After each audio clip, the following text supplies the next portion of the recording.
નમસ્કાર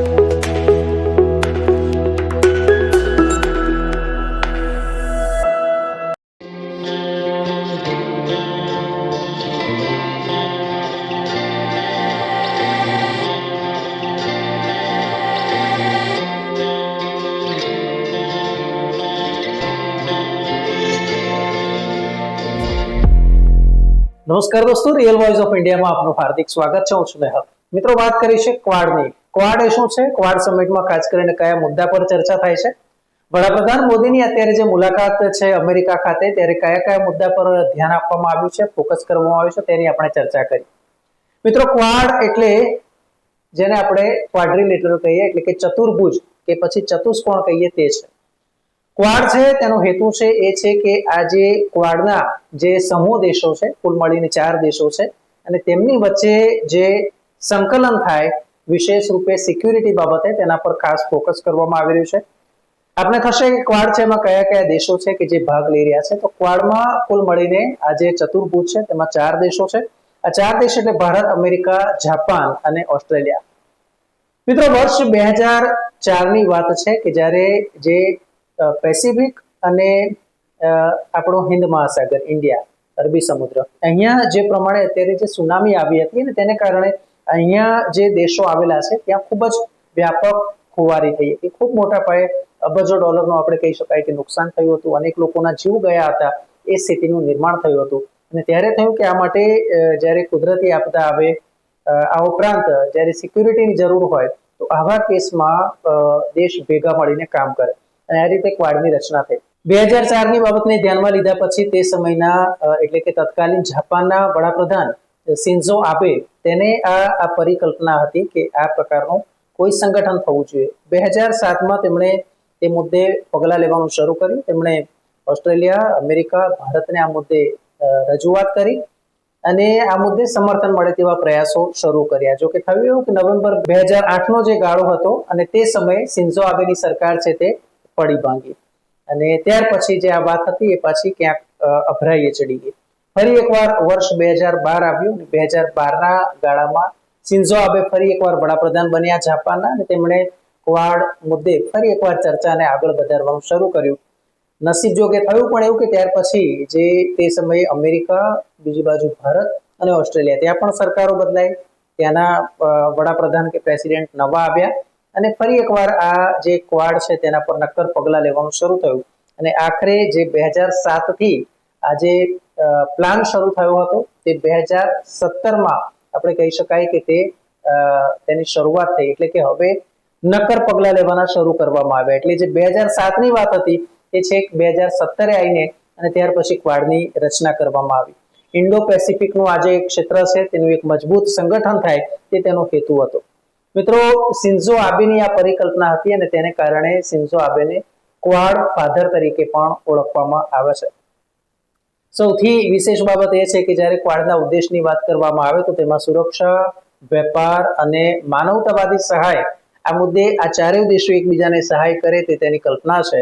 Indo Pacific સમુદ્રી સીમામાં ચીન જેવા દેશો અથવા તો એવા કેટલાક મોટા દેશો કે જે અવરોધ પેદા કરતા હોય, એ માર્ગમાં અવરોધ પેદા કરતા હોય તો તેમને અટકાવવા તે પણ એક હેતુ છે. કદાચ કહી શકાય કે લેખિતમાં આ રીતે નથી, પરંતુ એક છુપો એજન્ડા આ ચોક્કસથી આપણે કહી શકાય. અને આ ઉપરાંત એક બાબત એ બી છે કે અમેરિકા આ રીતે પણ ચીન ઉપર એક રીતે કંટ્રોલ લાવી શકે છે. ક્વાડ નેતાઓની જો વાત કરીએ તો આ સિવાય તેઓ જે મુદ્દા પર વિશેષ ફોકસ કરે છે તેમાં ક્લાઇમેટ ચેન્જ છે, ટેકનોલોજી શેરિંગ છે, કનેક્ટિવિટી, ઇન્ફ્રાસ્ટ્રક્ચર, સાયબર સિક્યોરિટી છે, રોગચાળો અને શિક્ષણ અને આરોગ્ય વધારાના જે સહિતના જે મુદ્દા છે તેના પર ખાસ ધ્યાન કેન્દ્રિત કરવામાં આવે છે. મિત્રો, કોરોના કાળમાં પણ જે ક્વાડ દેશો છે તેણે આપસી તાલમેલ સાધ્યો હતો અને તેને કારણે એવા લાખો લોકો છે કે જેને કોરોનાનું રસીકરણ કરવામાં આવ્યું હતું, અને એ રીતે અનેક લોકોના જીવ બચાવવામાં પણ ક્વાડની આ અહમ ભૂમિકા રહેલી છે. સરહદ પર ભારત માટે ક્વાડ કેમ ઇમ્પોર્ટન્ટ છે? તો ભારત માટે ક્વાડ દેશોનું સંગઠન એટલા માટે ઇમ્પોર્ટન્ટ છે કારણ કે ચીન છે, આપણે જાણીએ છીએ કે એક લાંબી છે કરુણાચલ પ્રદેશથી લઈને જે જમ્મુ કાશ્મીર સુધીની સીમા છે, ત્યાં જે ચીન છે એના ભારત સાથે જે બોર્ડર આવેલી છે ને ત્યાં ઘણીવાર વાદ વિવાદ થતા હોય છે. ખાસ કરીને ચીનની જે વિસ્તારવાદી નીતિ છે તેને લઈને પણ સમગ્ર વિશ્વમાં એની ચર્ચા થતી હોય છે, ત્યારે ચીન જો કોઈ મોટો હુમલો કરે તો આ કેસમાં ક્વાડ દેશોની મદદ ભારતને મળે, ટેકનોલોજીકલ મદદ મળી શકે, વેપન્સની મદદ મળી શકે અને આ રીતે તેના પર આપણે કાબુ કરી શકાય. હાલમાં એટલે કે 2024માં જે ક્વાડ સમિટ યોજવામાં આવી હતી, અમેરિકામાં યોજવામાં આવી છે. ખાસ કરીને આ વર્ષે ભારતમાં યોજાવાની હતી, પરંતુ જે પ્રમાણે જો બાઇડન જે અમેરિકી રાષ્ટ્રપતિ છે ને તેઓ હવે વિદાય લઈ રહ્યા છે, કારણ કે આગળ ચૂંટણી આવે છે ત્યારે તેમણે પોતાની પ્રેસિડેન્ટ તરીકેની દાવેદારી છે તે પાછી ખેંચી છે અને ત્યાર પછી હવે જે બે ઉમેદવાર છે તેમાં ડોનાલ્ડ ટ્રમ્પ અને કમલા હેરિસ એ બે નામ સામે આવી રહ્યા છે.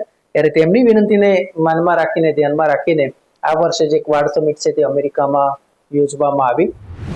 ત્યારે જાપાનના વડાપ્રધાન તે સમયે શિન્ઝો આબે હતા કે જેમની આ પરિકલ્પના હતી, પરંતુ હાલ તેઓ નથી, કારણ કે આપણે જાણીએ છીએ કે રિસેન્ટલી તેમને જે ગોળીબારમાં તેમની હત્યા કરી દેવામાં આવી હતી, એટલે શિન્ઝો આબે નથી. પરંતુ ત્યાર પછી જાપાનના હાલના જે વડાપ્રધાન છે ફુમિયો કિશિદા, તેઓ ભારતના વડાપ્રધાન તરીકે નરેન્દ્ર મોદી, ઓસ્ટ્રેલિયાના વડાપ્રધાન તરીકે એન્થની અલ્બાનીઝ અને અમેરિકન પ્રેસિડેન્ટ જો બાઇડન, આ ચાર દેશો અને આ ચાર પ્રેસિડેન્ટ તેમજ પ્રાઇમ મિનિસ્ટરે ભેગા થઈને આ સમિટમાં ભાગ લીધો હતો.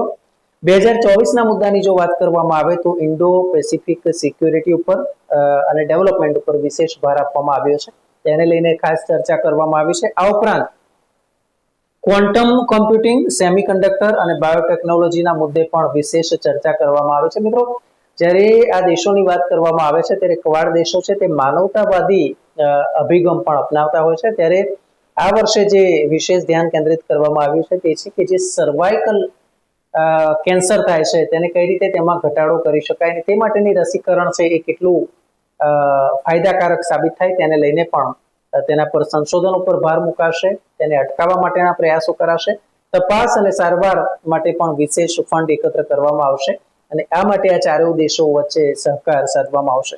મિત્રો, આપણે જાણીએ છીએ કે સર્વાઇકલ કેન્સર એ ઇન્ડો પેસિફિક દેશોમાં વિશેષ પ્રમાણમાં જોવા મળે છે અને ખાસ કરીને મહિલાઓમાં તેનું પ્રમાણ છે એ આ વિસ્તારમાં વધારે છે. ત્યારે તેના ઉપર આપણે કઈ રીતે કાબુ લાવી શકીએ, અથવા જો પ્રથમ સ્ટેજથી જ ખબર પડી જાય કે આ પ્રકારનું કેન્સર છે તો એ નિદાન ખૂબ સરળ બને અને સૌથી વિશેષ બાબત એ છે કે રસીકરણથી પણ તેનો જે ઈલાજ છે તે શક્ય છે. તો આ બાબત ઉપર ભાર મૂકવામાં આવશે. કેન્સરને લઈને જે વિવિધ સંશોધનો છે તેના માટે વિશેષ પગલાં લેવામાં આવશે અને એ રીતે કેન્સરને અટકાવવા માટે કુલ મળીને જે થીમ છે તે અનુસાર વર્ષ 2047 સુધીમાં આ જે ઇનિશિયેટિવ લેવામાં આવે છે કે જેને મૂન શોટ ઇનિશિયેટિવ કહેવાય છે, એનાથી 40 લાખથી વધારે લોકોને કેન્સરથી જે જીવ જાય છે એ ચોક્કસથી અટકાવી શકાશે. મિત્રો, મને ખ્યાલ આવ્યો કે મને આશા છે કે આપને આ વિડીયો પસંદ આવ્યો હશે ને ક્વાડની જે કામગીરી છે તેનાથી પણ આપ વાકેફ થશો. ન્યૂઝ, વ્યૂઝ અને એનાલિસિસ માટે આપ જોતા રહો રિયલ વોઇસ ઓફ ઇન્ડિયા. નમસ્કાર.